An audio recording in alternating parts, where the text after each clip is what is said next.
This is the sourdough starter. I fed it about 3 hours ago and it's fairly warm up here, so as you can see the mixture has risen up significantly above that rubber band, which was it was level with 3 hours ago, and it's blown the top of the Makona jar up, which shows that it's growing, and inside it should be full of bubbles, and you can see that it is.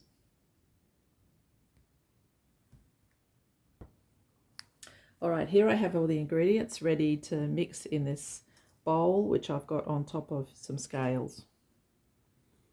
So first of all I take this bread mix, but I'm pretty sure you can use any bread, and just fill up to 500 grams.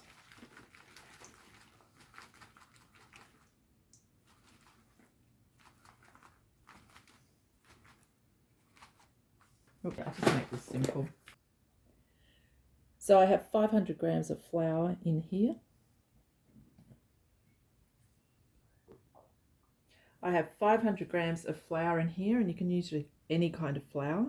I use this multigrain bread mix. And then you add 375 mils of water, which is 375 grams.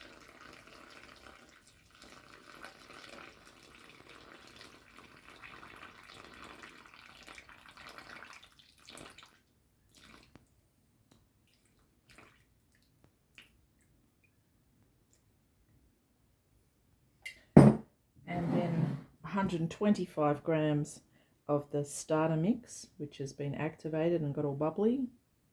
And that, of course, will take it up to 1 kilo on the scales.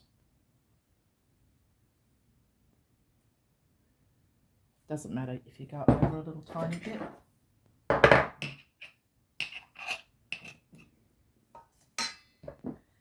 Then I add 5 grams of salt.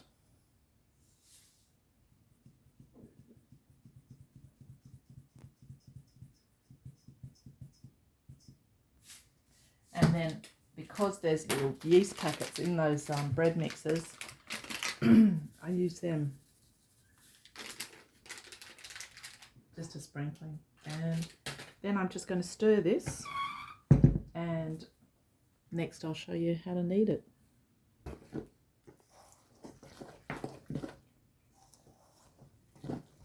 Now. Okay, next we're going to start kneading it. So you just want a bit of flour on the area that you're going to be kneading onto, and then you just scoop the mixture, the sourdough and flour and water, yeast and salt mixture, onto the bench.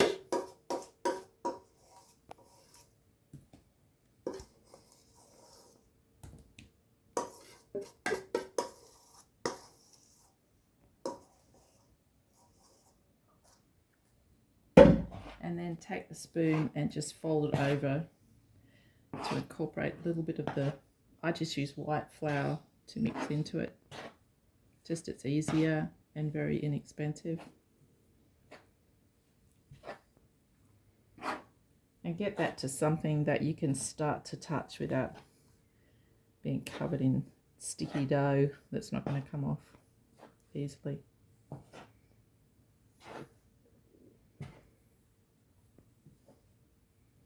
I find it too hard to work with mixture too wet.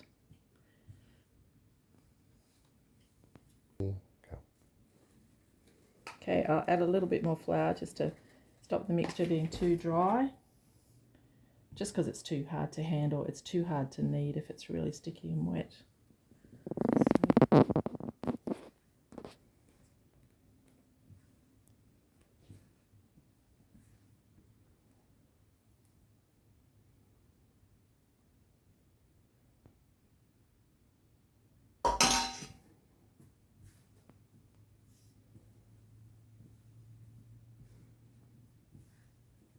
So eventually, once it gets to this texture, you can start to stretch it a little bit and fold it over.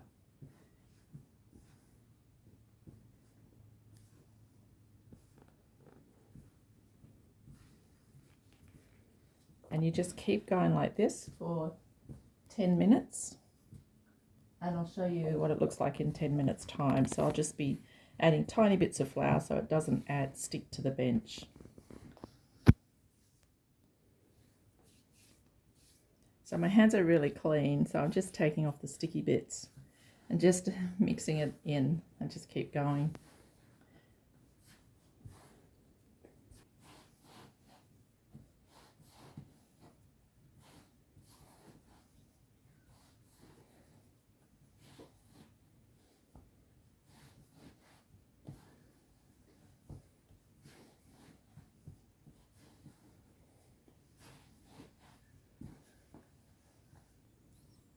Okay, I've been kneading it for about 5 minutes and it started to stick again, so I'll just put a little bit more flour down where I'm kneading and just keep going.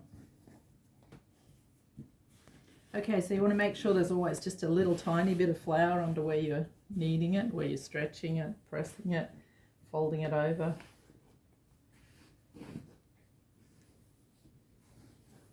Okay, so I've been doing this for nearly 10 minutes, about 10 minutes.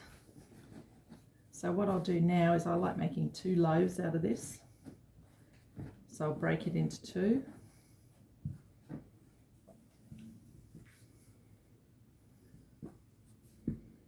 And then you can either turn it into a round loaf, or what I like doing, because it's easier to cut them and they cook a little bit more evenly, is to turn it into a little long loaf.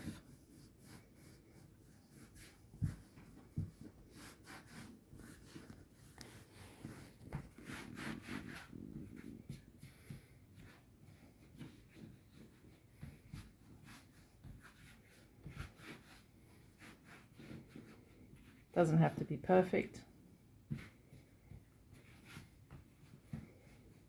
Okay, just going to put that into the pan.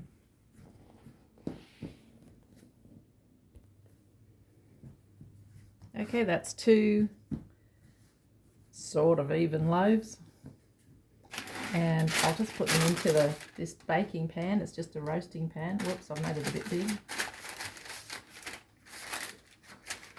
Make it a bit smaller.